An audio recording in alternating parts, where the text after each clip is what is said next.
Fame, fortune, unlimited influence. That's what awaits any chump who can make a game that catches fire as strongly and as brightly as Among Us did. It's still the hotness for gamers and non-gamers all across the globe, but in the immortal words of all of my exes, nothing lasts forever, Marcus.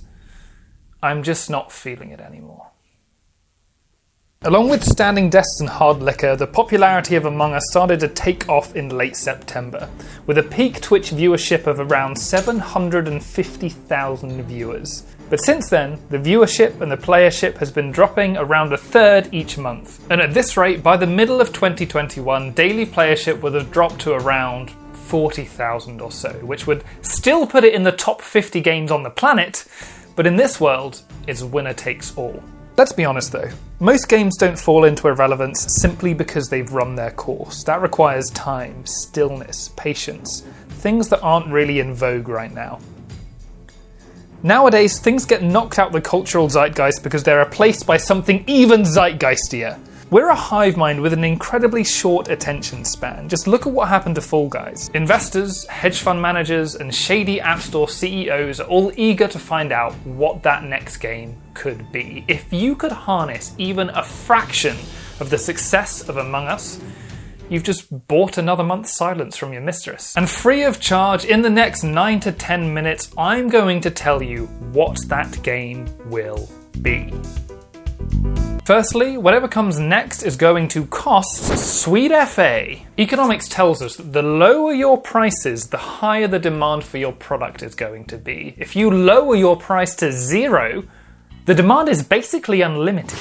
Sure, Among Us does cost about as much as a Big Mac on Steam, but the vast majority of people are playing it for free on mobiles. The only cost you're giving up is the space on your phone. Anyone can instantly get it. Of course, in the current climate, offering something for free is no longer a guarantee for success.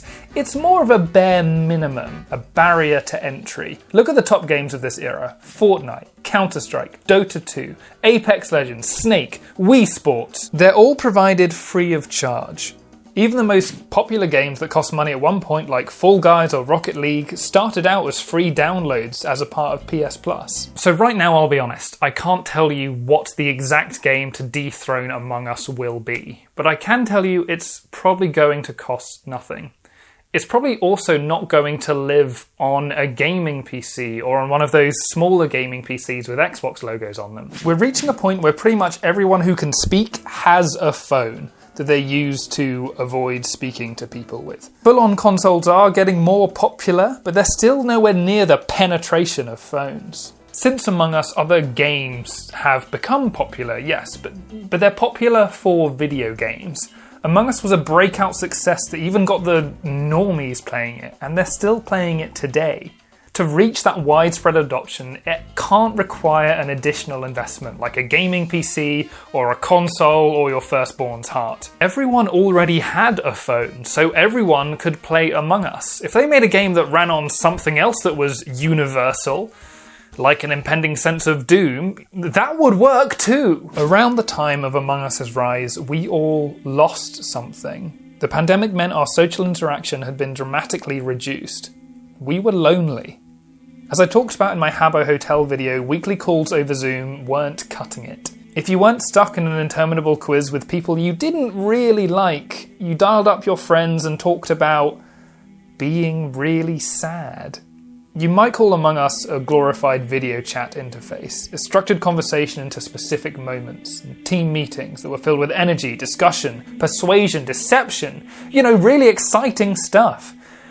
Instead of just bemoaning the ongoing pandemic and all of the grim realities of the present moment, you were LARPing as space cadets and roaming an expansive space station that had a separate office that wasn't in your bedroom.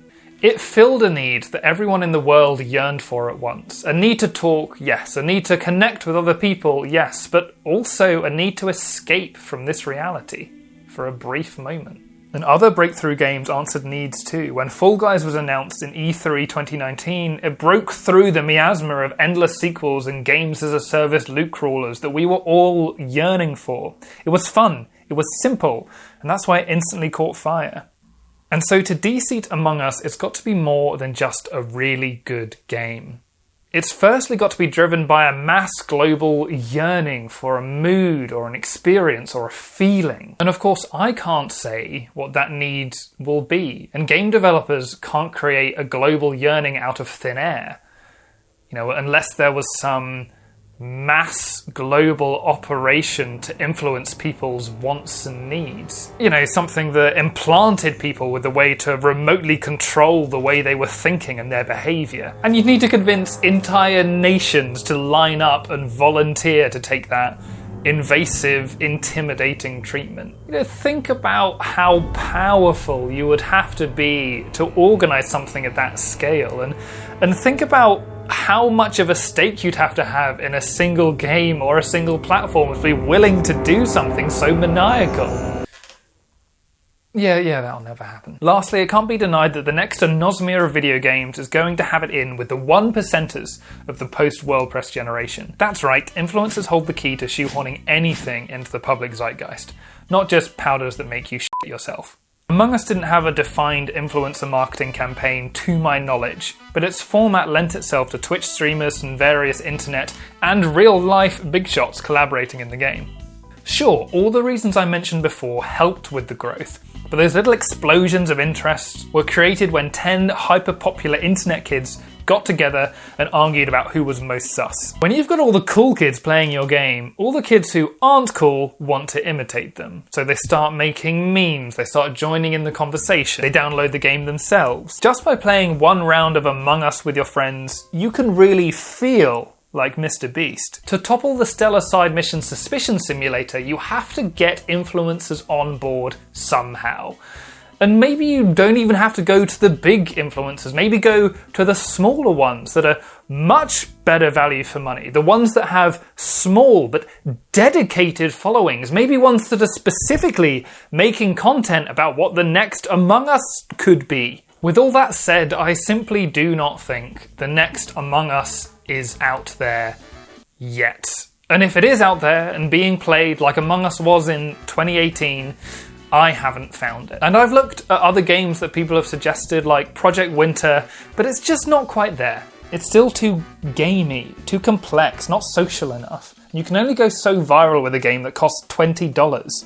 It's why Fall Guys died off after it left PS Plus, and it's why Rocket League got a massive second wind when it went free to play. But with all these qualifiers in mind, I want to mobilise you, loyal viewers.